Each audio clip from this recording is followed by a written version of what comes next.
UP के उन्नाव में धू धू कर जली कबाड़ फैक्ट्री में रखे हुए 3 ऑक्सीजन सिलेंडर निकाले गए बाहर। फायर ब्रिगेड की टीम ने कड़ी मशक्कत के बाद आग पर काबू पाया। आग लगने का कारण स्पष्ट नहीं है। संसद भवन में धक्का मुक्की केस को लेकर एक्शन में है पुलिस। सूत्रों के हवाले से खबर, संसद भवन में मारपीट का फुटेज इकट्ठा करेगी पुलिस। दिल्ली पुलिस ने लोकसभा स्पीकर से ली इजाजत। सूत्रों से मिली जानकारी के मुताबिक दिल्ली पुलिस घटनास्थल पर सीन रिक्रिएट कर सकती है। जांच में शामिल होने के लिए राहुल को जा सकता है पुलिस का नोटिस।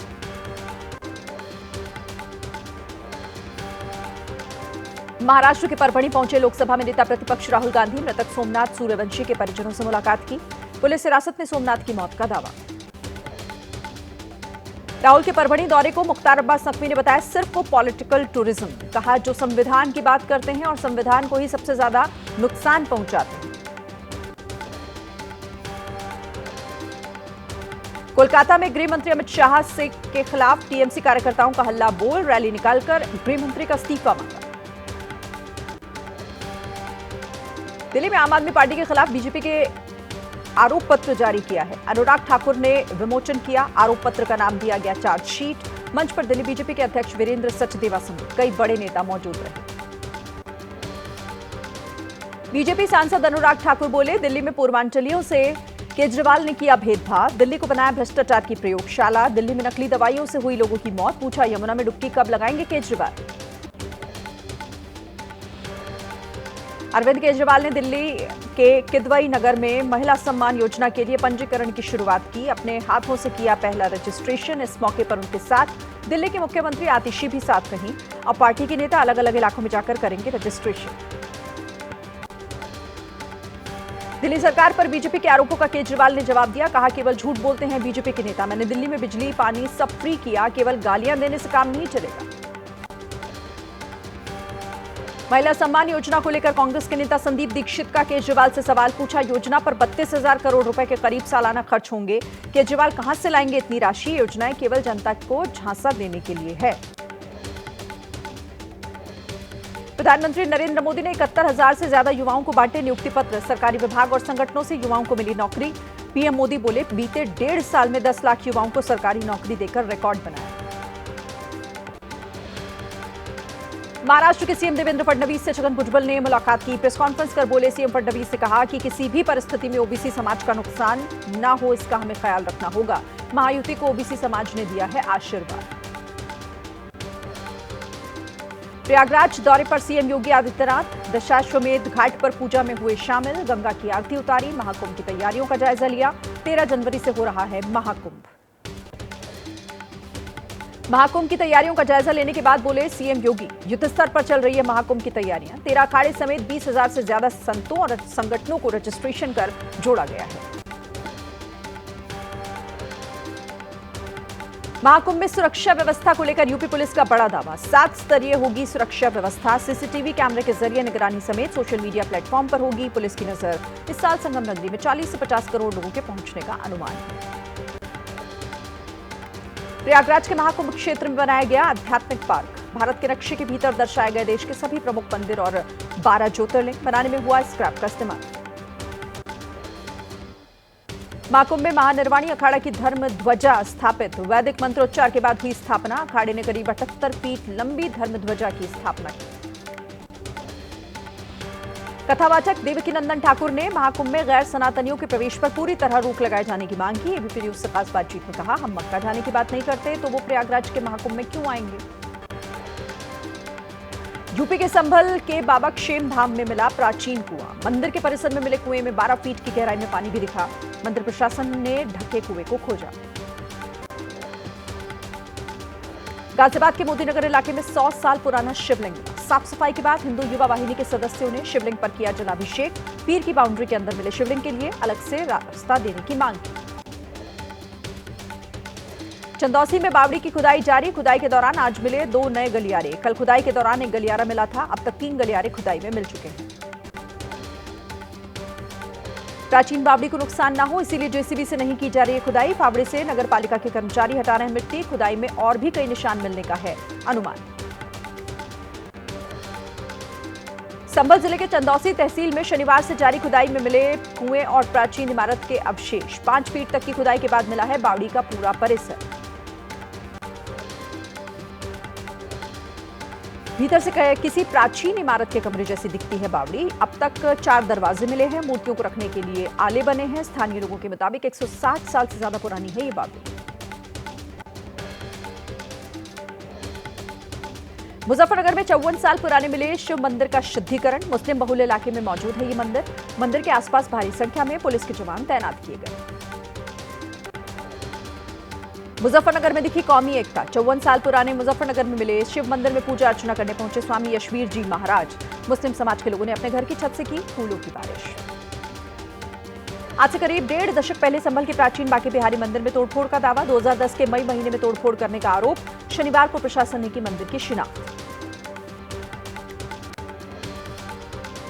एबीपी न्यूज के पास मई 2010 में चंदौसी थाने में की गई शिकायत की एक्सक्लूसिव कॉपी। कौशल किशोर ने की थी शिकायत। कौशल की शिकायत पर की जा रही है मंदिर की खुदाई। अखिलेश यादव ने संभल में खुदाई के दौरान मिले मंदिर और प्राचीन कुओं पर तंज किया। कहा ऐसे खोदते खोदते एक दिन सरकार को खोद देंगे। प्रगति यात्रा पर बिहार के सीएम नीतीश कुमार 28 दिसंबर तक चलने वाली यात्रा की पश्चिम चंपारण के बगहा से शुरुआत की। यात्रा के दौरान विकास योजनाओं की समीक्षा करेंगे नीतीश कुमार। नीतीश की यात्रा पर बोले आरजेडी प्रमुख लालू यादव, नीतीश की यात्रा का कोई मायना नहीं, वो इसी तरह यात्रा निकालते रहते हैं। जमीन के बदले नौकरी केस में 17 जनवरी को होगी राउज एवेन्यू कोर्ट में सुनवाई। ईडी ने दाखिल की है चार्जशीट। लालू यादव, तेजस्वी यादव, राबड़ी देवी और मीसा भारती पर इस केस में आरोपी हैं।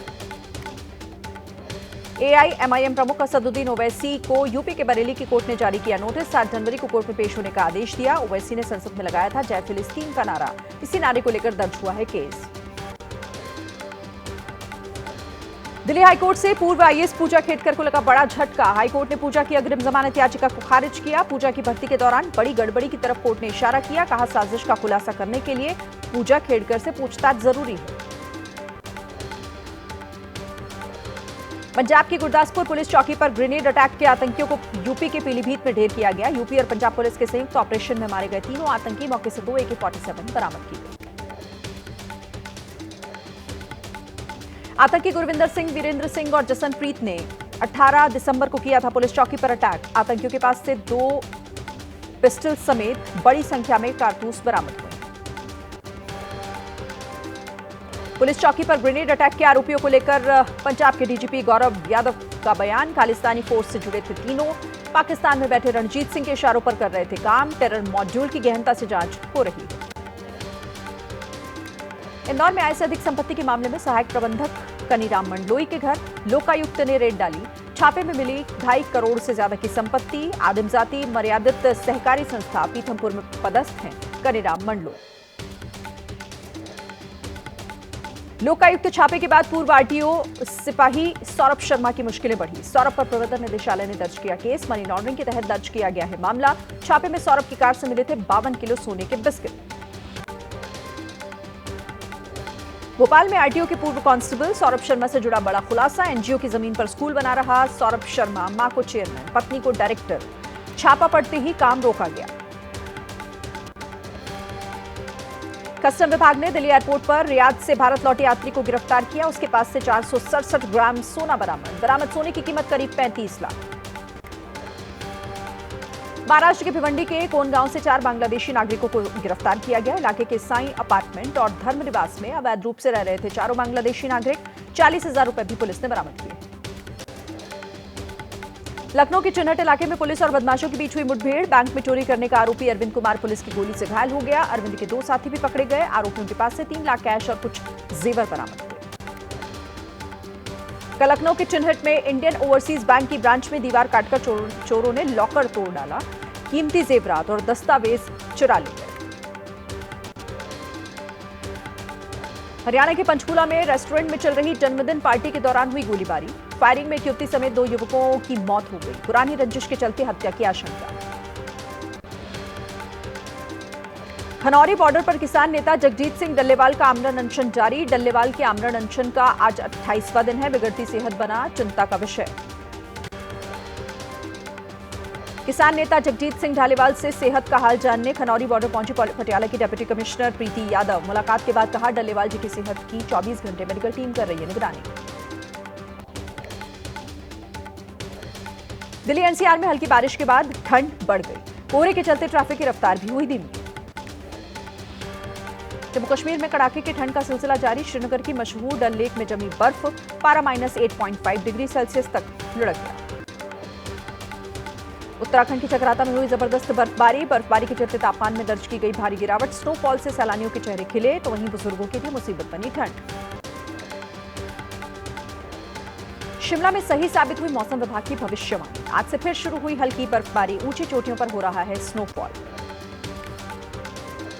तमिलनाडु के कोयंबटूर की कोर्ट ने तलाक के मामले में पत्नी को 2 लाख रुपए देने का आदेश दिया तो बैग में 1 और 2 रुपए के सिक्के भरकर कोर्ट पहुंच गया पति।